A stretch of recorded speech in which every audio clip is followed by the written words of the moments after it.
أعوذ بالله من الشيطان الرجيم.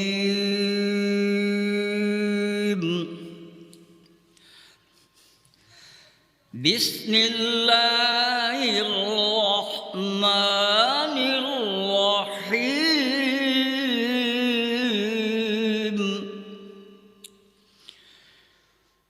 وإذا جاءك الذين يؤمنون بآياتنا فقل سلام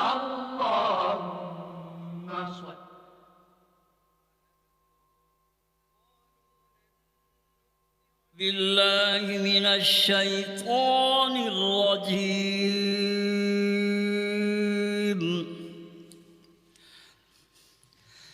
بسم الله الرحمن الرحيم. وإذا جاءك الذين يؤمنون بآياتنا فقل سلام عليكم كتب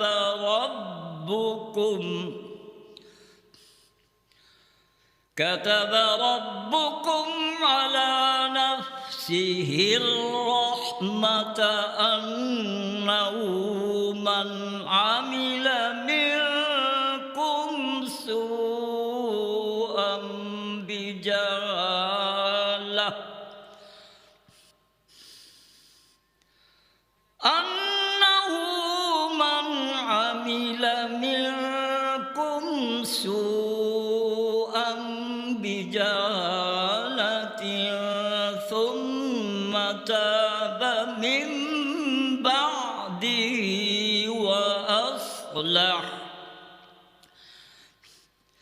ثم تاب من بعده وأصلح فأنه غفور رحيم. وكذلك نفصل الآيات ولتستبين سبيل المجرمين. قل إني نهيت أن أعبد الذين تدعون من دون الله.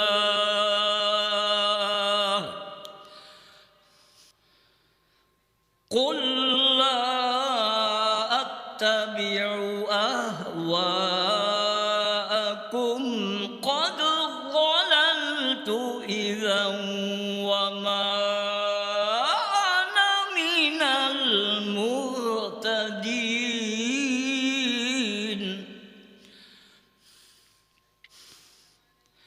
قل إني على بينة من ربي وكذبتم به.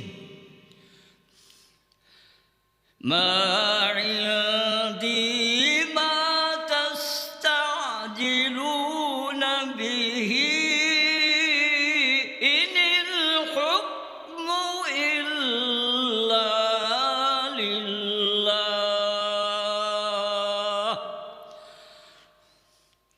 يقص الحق وهو خير الفاصلين.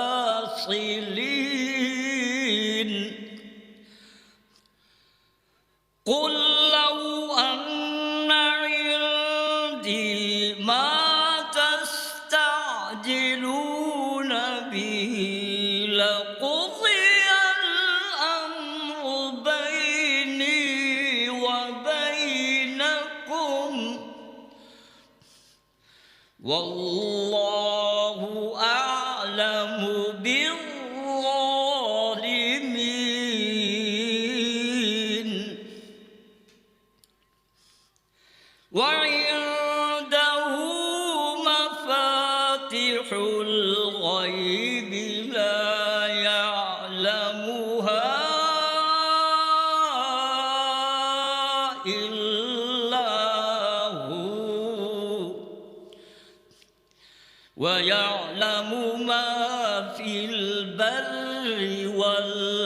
البحر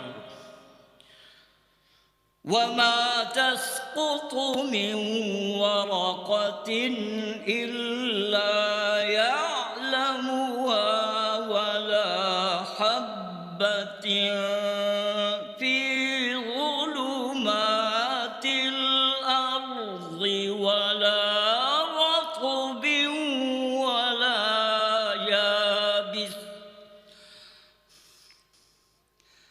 ولا رطب ولا يابس إلا في كتاب مبين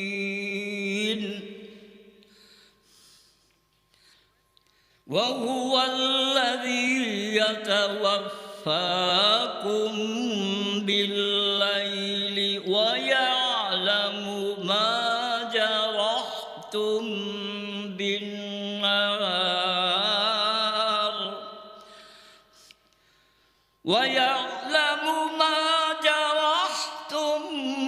بالنهار ثم يبعثكم فيه ليقضى أجل مسمى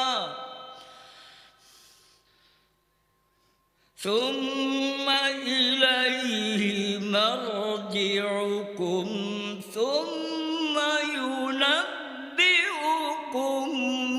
بما كنتم تعملون وهو القاهر فوق عباده ويرسل عليكم حفظا حتى إذا جاء أحدكم الموت توفته رسلنا وهم لا يفرطون ثم ردوا إلى الله مولاهم الحق ألا له الحكم وهو أسرع الحاسبين صدق الله العظيم. اللہ کے نام سے جو بڑا مہربان نہایت رحم والا ہے. اور جب تمہارے پاس ایسے لوگ آیا کریں جو ہماری آیتوں پر ایمان لاتے ہیں تو ان سے سلام علیکم کہا کرو. اللہ نے اپنی ذات پاک پر رحمت کو لازم کر لیا ہے کہ جو کوئی تم میں سے نادانی سے کوئی بری حرکت کر بیٹھے پھر اس کے بعد توبہ کر لے اور نیکوکار ہو جائے تو وہ بخشنے والا مہربان ہے. اور اسی طرح ہم اپنی آیتیں کھول کھول کر بیان کرتے ہیں تاکہ تم لوگ ان پر عمل کرو اور اس لیے کہ گناہ گاروں کا رستہ ظاہر ہو جائے. اے پیغمبر صلی اللہ علیہ وآلہ وسلم کفار سے کہہ دیجئے کہ جن کو تم اللہ کے سوا پکارتے ہو مجھے ان کی عبادت سے منع کیا گیا ہے. یہ بھی کہہ دیجئے کہ میں تمہاری خواہشوں کی پیروی نہیں کروں گا. ایسا کروں تو گمراہ ہو جاؤں اور ہدایت یافتہ لوگوں میں نہ رہوں. فرما دیجئے کہ میں تو اپنے پروردگار کی دلیل روشن پر ہوں اور تم اس کی تکذیب کرتے ہو. جس چیز یعنی عذاب کے لیے تم جلدی کر رہے ہو وہ میرے پاس نہیں ہے. ایسا حکم اللہ ہی کے اختیار میں ہے. وہ سچی بات بیان فرماتا ہے اور وہ سب سے بہتر فیصلہ کرنے والا ہے. فرما دیجئے کہ جس چیز کے لیے تم جلدی کر رہے ہو اگر وہ میرے اختیار میں ہوتی تو مجھ میں اور تم میں فیصلہ ہو چکا ہوتا اور اللہ ظالموں سے خوب واقف ہے. اور اسی کے پاس غیب کی کنجیاں ہیں جن کو اس کے سوا کوئی نہیں جانتا اور اسے جنگلوں اور دریاؤں کی سب چیزوں کا علم ہے اور کوئی پتا نہیں جھڑتا مگر وہ اس کو جانتا ہے اور زمین کے اندھیروں میں کوئی دانہ اور کوئی ہری یا سوکھی چیز نہیں ہے مگر کتاب روشن میں لکھی ہوئی ہے۔ اور وہی تو ہے جو رات کو سونے کی حالت میں تمہاری روح قبض کر لیتا ہے اور جو کچھ تم دن میں کرتے ہو اس سے خبر رکھتا ہے، پھر تمہیں دن کو اٹھا دیتا ہے تاکہ یہی سلسلہ جاری رکھ کر زندگی کی مدت معین پوری کرتی جائے۔ پھر تم سب کو اسی کی طرف لوٹ کر جانا ہے۔ اس روز وہ تم کو تمہارے عمل جو تم کرتے رہتے ہو ایک ایک کر کے بتائے گا، اور وہ اپنے بندوں پر غالب ہے اور تم پر نگہبان مقرر کیے رکھتا ہے، یہاں تک کہ جب تم میں سے کسی کی موت آتی ہے تو ہمارے فرشتے اس کی روح قبض کر لیتے ہیں اور کسی طرح کی کوتاہی نہیں کرتے۔ پھر قیامت کے دن تمام لوگ اپنے مالک برحق اللہ تعالیٰ کے پاس واپس بلائے جائیں گے۔ سن لو کہ حکم اسی کا ہے اور وہ نہایت جلد حساب لینے والا ہے۔ وآخر دعوانا ان الحمد للہ رب العالمین۔ ابھی آپ 7ویں پارے میں سورہ انعام کی آیات 54 تا 62 کی تلاوت اور ترجمہ سننے کی سعادت حاصل کر رہے تھے۔ تلاوت فرما رہے تھے قاری عبدالرب ارشد۔ ہدیہ درود و سلام بحضور نبی کریم صلی اللہ علیہ وآلہ وسلم۔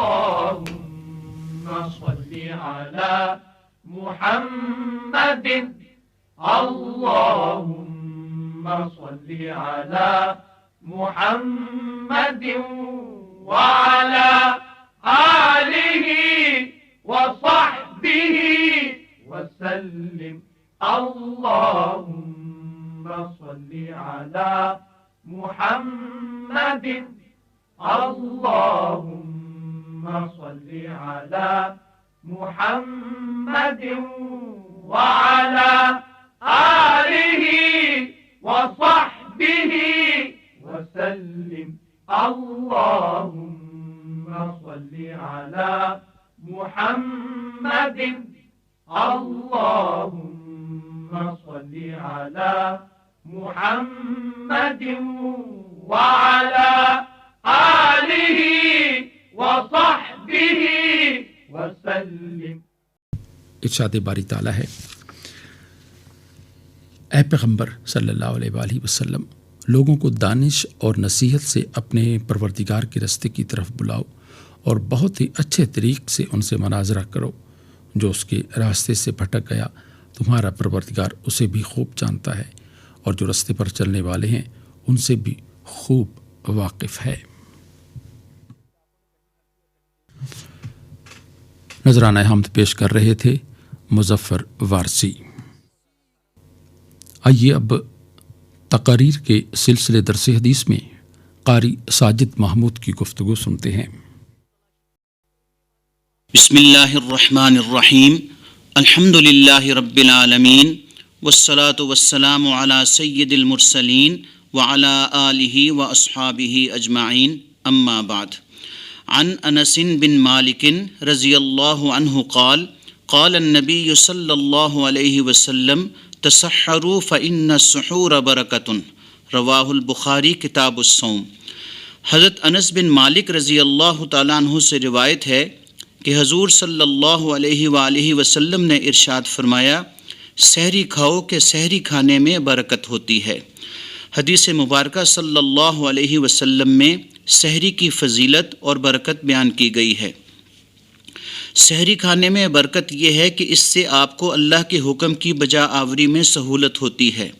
اس کا حکم یہ ہے کہ فجر کے وقت سے روزہ شروع کرو اور غروب آفتاب کے وقت ختم کرو، اور جس وقت سے روزہ شروع ہوتا ہے اس سے پہلے اگر آپ اللہ تعالیٰ کی دی ہوئی اجازت سے فائدہ اٹھا کر کھا پی لیتے ہیں تو وہ کھایا پیا دن بھر آپ کے کام آئے گا، لیکن اگر آپ ایسا نہیں کریں گے تو اس سے لازماً آپ کو کمزوری لاحق ہوگی۔ اب چونکہ اللہ کا حکم یہ ہے کہ یہ روزے مہینے بھر رکھے جائیں، اور ہو سکتا ہے کہ اس طرح کسی آدمی کی طاقت اور ہمت یہ مدت پوری کرنے سے پہلے ہی جواب دے جائے، اس کا نتیجہ یہ ہوگا کہ وہ اللہ تعالیٰ کا حکم بجا لانے کے قابل نہیں رہے گا۔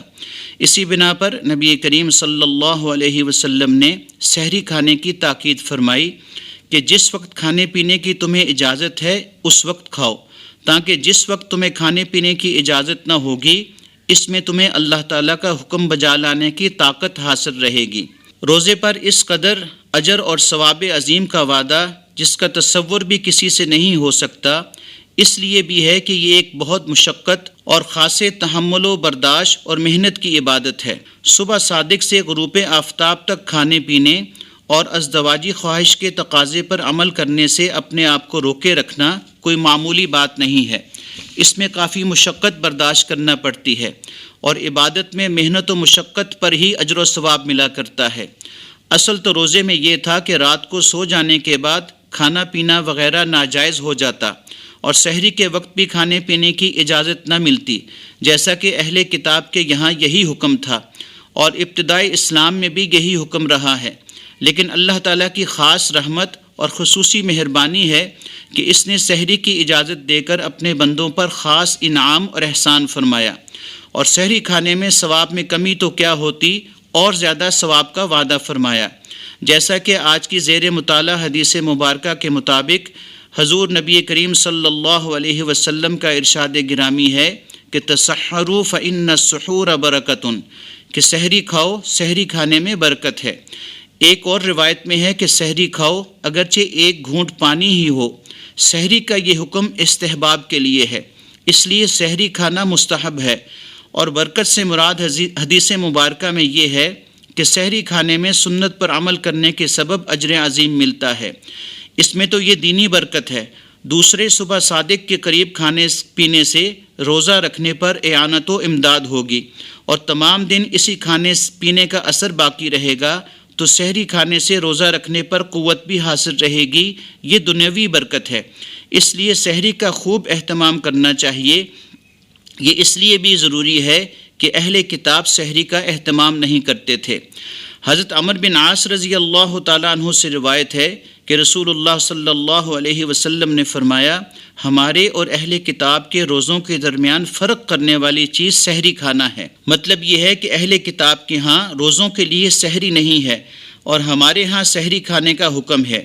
اس لیے اس فرق اور امتیاز کو عملاً بھی قائم رکھنا چاہیے، اور اللہ کی اس نعمت کا جو اس نے ہمیں یہ سہولت دے کر بخشی، شکر ادا کرنا چاہیے۔ ایک اور حدیث مبارکہ میں آپ صلی اللہ علیہ وسلم نے ارشاد فرمایا کہ 3 چیزوں میں برکت ہے۔ نمبر 1 جماعت میں، نمبر 2 سرید میں، اور نمبر 3 سحری کھانے میں۔ نبی کریم صلی اللہ علیہ وسلم جب کسی صحابی کو اپنے ساتھ سحری کھلانے پر بلاتے تو ارشاد فرماتے کہ آؤ برکت کا کھانا کھا لو۔ ایک اور حدیث مبارکہ میں ارشاد ہے کہ سحری کھا کر روزے پر قوت حاصل کرو، اور دوپہر کو سو کر اخیر شب کے اٹھنے پر مدد چاہا کرو۔ عبداللہ بن حارث ایک صحابی سے نقل کرتے ہیں کہ میں حضور صلی اللہ علیہ وسلم کی خدمت میں ایسے وقت حاضر ہوا کہ آپ سحری نوش فرما رہے تھے۔ آپ نے فرمایا، یہ ایک برکت کی چیز ہے جو اللہ نے تمہیں عطا فرمائی ہے، اسے مت چھوڑنا۔ ان تمام احادیث سے ہمیں یہ نصیحت حاصل کرنی چاہیے اور سحری کھا کر مفت کا ثواب حاصل کرنا چاہیے۔ کس قدر عجیب بات ہے کہ سحری کھانے میں بندے کا اپنا ہی فائدہ ہے، لیکن اللہ کے ہاں اس کا اجر و ثواب بھی ہے۔ سحری کھانے کی برکات کی مختلف وجوہات ہیں۔ پہلی، سحری کھانا اتباع سنت ہے کہ یہ آپ کا بتلایا ہوا اور اپنایا ہوا طریقہ ہے۔ دوسرا، اس طرح اہل کتاب سے امتیاز ہوتا ہے کیونکہ وہ سحری نہیں کھاتے اور ہم سحری کھاتے ہیں۔ تیسرا، سحری کھانے کے لیے انسان اٹھے تو اسے ہمیشہ اس وقت اٹھنے کی عادت پڑ جاتی ہے جو ذکر و عبادت کے لیے بہترین وقت ہے۔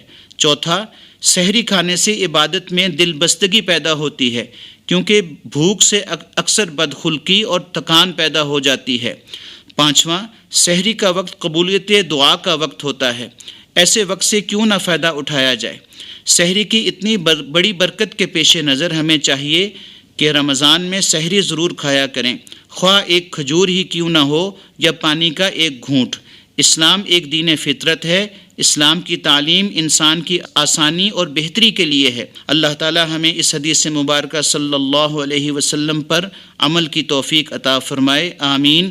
وصلی اللہ تعالی علی خیر خلقہ سیدنا و مولانا محمد و آلہ و اصحابہ اجمعین۔ تقاریر کے سلسلے درس حدیث میں گفتگو کر رہے تھے قاری ساجد محمود۔ ارشاد نبوی صلی اللہ علیہ وآلہ وسلم ہے، جو شخص اس حالت میں فوت ہوا کہ وہ تکبر، خیانت اور قرض سے پاک ہو تو وہ جنت میں جائے گا۔ ہر دم میری زبان پہ محمد کا نام ہے، ہر دم میری زبان پہ محمد کا نام ہے، لب پر درود ہے میرے، لب پر سلام ہے، لب پر درود ہے میرے، لب پر سلام ہے۔ یہ وہ نبی ہے، یہ وہ رسول انعام ہے، یہ وہ نبی ہے، یہ وہ رسول انعام ہے، جو سارے انبیاء میں بطور امام ہے، جو سارے انبیاء میں بطور امام ہے، ہر دم میری زبان پہ محمد کا نام ہے۔ کونین حق نے خلق کیے جس کے واسطے، کونین حق نے خلق کیے جس کے واسطے، کونین میں بلائے پہ صد احترام ہے، کونین میں بلائے پہ صد احترام ہے، ہر دم میری زبان پہ محمد کا نام ہے، جس کے سبب زمین بچھی آسمان سجے، جس کے سبب زمین بچھی آسمان سجے،